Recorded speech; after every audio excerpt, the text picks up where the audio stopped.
Mübarek Kurban Bayramımıza 2 gün kala yine yoğunluğumuz devam ediyor. Tabii Gaziantep'te sofraların vazgeçilmezi olmazsa olmazlarımızdan Ayıntab'ın göz nuru, el emeği, göz nuru baklavalarımız sofralarımızı süslemeye devam ediyor. Tabii bu ürünlerimizi tüm Türkiye'ye, Gaziantep'te tüm Türkiye'ye baklava severlere buluşturmak için 3-5 günden beri çalışmalarımız devam ediyor, yoğunluğumuz devam ediyor. İnşallah bu bayramda ve bundan sonraki bayramlarda işlerimiz daha da artacaktır. Çünkü Ramazan bayramımızda Covid'den dolayı işlerimiz biraz sakindi. Tekrar artmaya başladı. Çok şükür inşallah bundan sonraki günlerde ve bayramlarda işlerimiz artmaya devam edecek. Tüm baklava severlere, tüm Türkiye'ye ve dünyadaki baklava severlere baklavalarımızı buluşturacağız inşallah. Tabii Covid'den dolayı Ramazan bayramında sokağa çıkma yasakları, bayramlaşmalar biraz daha az oldu. Ondan dolayı bizim işlerimiz çok düşmüştü. Fakat Kurban Bayramı'nda bu işlerimiz biraz daha arttı. İnşallah şu Covid'den dolayı da tam biterse daha da artacaktır. Eski günlerimize döneceğizdir. Fiyatlarımızda Gaziantep'te değişen bir şey yoktur. Yine 110 TL'den başlıyor. 150 TL, 160 TL'ye kadar devam eden ürünlerimiz var. Tabii bu Kurban Bayramı'nda yeni mahsul ürünlerimiz yeni çıkmaya başladı. Bir haftadan beri şu anda ürünlerimizde de yeni mahsul fıstık kullanmaya başladık. Tabii bunun rehası, aroması, lezzeti çok daha farklı. Bu bayramda da baklavalarımız daha da lezzetli oldu inşallah. Yani Gaziantep'te şu anda en büyük sorunlarımızdan bir tanesi böyle bu işi bilen de bilmeyen de yani baklava yapmaya başladı. Bizim bu el emeği, göz nurumuzu tabii müşteriler yine bilen biliyor. Kalitemiz, doğal ürünlerimiz, el emeğimiz, göz nurumuz. Biz içimize sinmeyen hiçbir ürünü tezgahımıza koymuyoruz. Doğal ürünler kullanıyoruz. Hiçbir içinde katkı maddesi yoktur. Fakat diğer bizim yarımıza satan, 1/3 fiyatlarımıza satan da yani insan sağlığıyla oynanıyor.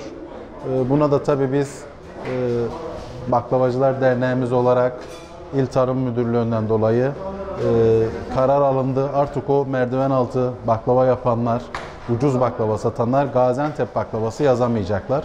Tabii bunların görüşülmesi her şey yapılmıştı. Araya Covid'den dolayı biraz boşluk girdi. İnşallah Kurban Bayramı'ndan sonra da gerek belediyemiz, gerek İl Tarım Müdürlüğümüz bu konuyla ilgilenip o ucuz baklava satan, sağlıksız baklava satan işletmelerin de baklava yazısı silinecek, Gaziantep baklavası yazamayacaklar artık bundan sonra. Kaliteli baklava, şu gördüğünüz ürünümüz doğal fıstığımız yemyeşil. Hiçbir katkı maddesi yoktur. Hamuru elle açılmıştır. Tereyağı, has tereyağıdır. Doğal fırınlarda pişiyor, doğal ortamlarda yapılıyor. Hiçbir katkı maddesi kullanılmıyor. Zaten damak hiçbir zaman yanılmaz. Müşterilerimiz bir dilim aldıklarında farkı görüyorlar.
Ufuk Bey.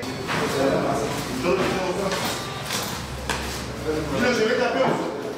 Yine yapar var mı? Biraz daha.